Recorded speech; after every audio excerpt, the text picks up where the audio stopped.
Hi అండి, నమస్తే. ఈరోజు కూడా ఒక మంచి వీడియో అండి. ఈ వీడియో సోమవారం రోజు పొద్దున్నే లేచి పనులను చేసుకొని స్నానం చేసి పొయ్యి దగ్గరకు వచ్చేసాను. సోమవారం కదండి, శివయ్యకి కొంచెం ప్రసాదం ఏదన్నా చేద్దామని బెల్లం తీసి చూపిస్తున్నాను మీకు.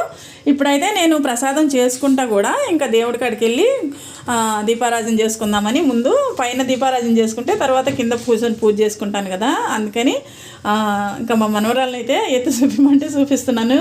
వీడియో పైన ఉంది కదండి ఫోను. తర్వాత ఇక్కడ దీపారాజన రెడీ చేసి గోమాత ముందు పెట్టుకుంటున్నాను. నేను గోమాతకి రోజు దీపారాజన చేసి ఒక బెల్లం ముక్క అయితే ప్రసాదంగా పెడతానండి. అలా పెట్టుకొని ఆ ప్రసాదం మనం తీసుకుంటే మంచిదంట. ఎందుకంటే గోమాతలోని అందరూ దేవతలు ఉండారని ఒక నమ్మకం కదా, అలా అందరూ దేవతలు ఉంటారు కదా, అందుకే నేను గోమాతకైతే ముందు దీపారాజన పెట్టేస్తాను, బెల్లం ముక్క ప్రసాదంగా నివేదిస్తాను. తర్వాత ఇప్పుడు స్వామివారికి చక్కగా పెసరపప్పు పాయసం చేశానండి. తర్వాత పంచామృతం కూడా రెడీ చేసి పెట్టుకున్నాను.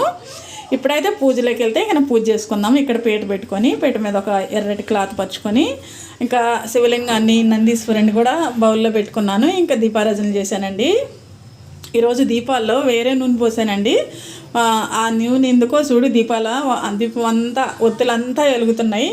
అంత బాగా అనిపించలేదు మనసు, ఇంకా వెలిగించాను కదా అని తీయలేదు. ఇంక ఇక్కడైతే నేను అభిషేకం చేసుకుంటున్నానండి. ఈరోజు ఫోటో పెట్టుకోలేదు, నేను అభిషేకం వరకే చేసుకుంటున్నాను.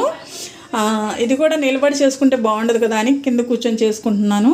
మనం అభిషేకం శుద్ధ జలంతో చేశాను. తర్వాత గంధము కుంకుమ అన్నీ కలిపి నేను జలంతో కూడా చేశాను. తర్వాత నేను ఈ బూదితో చేసుకుంటున్నానండి. స్వామివారికి ఈ బూది అంటే చాలా ఇష్టం కదా, ఆయన పొట్టే ఈ బూది అయిపోయా. అందుకని అయితే అభిషేకం చేసుకునేటప్పుడు నేను ఓం నమ శివాయ ఓం నమ శివాయ అనుకుంటూ చేసుకున్నానండి. ఫస్ట్ అయితే మనము వినాయకుడిని పెట్టుకోలేదు కాబట్టి వినాయకుడిని కూడా తలుసుకొని స్వామివారికి అభిషేకం చేసుకోవాలి.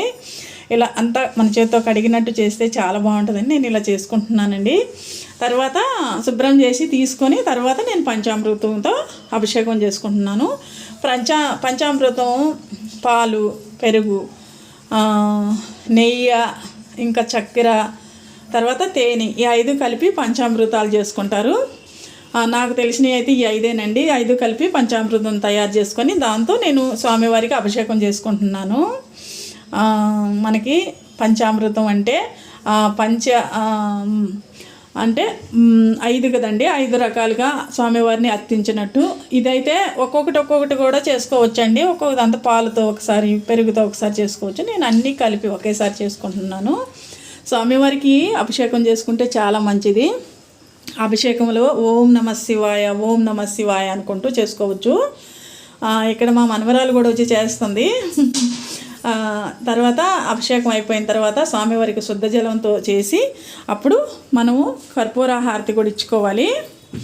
అయితే ఈ అభిషేకం చాలా మంచిదండి సోమవారం రోజు. అయితే రోజు వీలుండి రోజు కూడా చేసుకోవచ్చండి, చాలా మంచిది. స్వామివారికి కొన్ని నీళ్లు నా నెత్తిని పోస్తే చాలు అని ఉబ్బిపోతాడంట, ఆయన పొంగిపోతాడు మనం ఏది చేసినా కూడా. స్వామివారికి పంచామృతాలే ఉండాలి, ఏమీ లేదండి. ఉత్త శుద్ధ జలంతో కూడా చేసుకోవచ్చు స్వామివారికి, చాలా చాలా మంచిది. నేను ఇక్కడైతే మళ్ళా గంధంతో, పువ్వులతో, అన్నిటితో కూడా చక్కగా అభిషేకం చేసుకొని మళ్ళీ శుద్ధ జలంతో చేసుకొని ఇప్పుడైతే నేను కర్పూర హారతి ఇచ్చుకుంటానండి. స్వామివారికి అభిషేకం చేసినాక కర్పూర హారతి ఇచ్చుకోవాలి. హారతి ఇచ్చుకుంటే ఇంక ఇంతటితో అభిషేకం అనేది పూర్తవద్దండి. ఇలా అభిషేకం చేసుకొని స్వామివారిని తీసి మళ్ళా మనము శుభ్రం చేసుకొని చక్కగా మళ్ళా ఒక ప్లేట్ కానీ పెట్టుకొని స్వామివారిని రెడీ చేసుకోవాలి. చూడండి, విభూతితో స్వామివారికి గంధం కుంకుమల బొట్లు కూడా పెట్టి అలంకారం చేసుకున్నాను. ఇంకా నందీశ్వరుడికి కూడా తర్వాత పువ్వులతో అలంకరించి ధూపం అయితే వేసుకొని అగరబత్తులతో ధూపం వేసుకున్నాక పూజ మొదలు పెట్టుకోవాలండి. అక్షంతలు, కుంకుమ, గంధము అన్నీ సమర్పించాను. తర్వాత స్వామివారి అష్టోత్తరాలు ఉంటాయి కదండి, అష్టోత్తరాలతో కూడా చక్కగా పూజ చేసుకోవాలి. అష్టోత్తరాలు చదువుకోవచ్చు, లేదంటే ఏమీ రావు మాకు అనుకుంటే అష్టకం ఉంటుంది.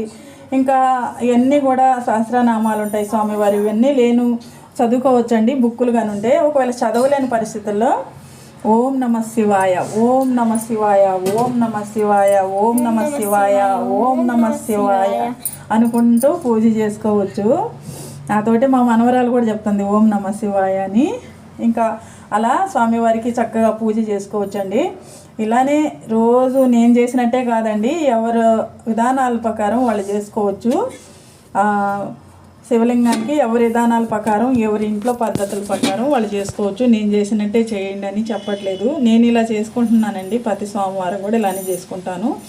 రోజు అయితే మామూలుగా దీపారాధన చేసుకుంటాను. గోమాత ముందు, ఇంకా స్వామివారి ముందు మనం చేసుకుంటాం కదండి పూజ గదిలో.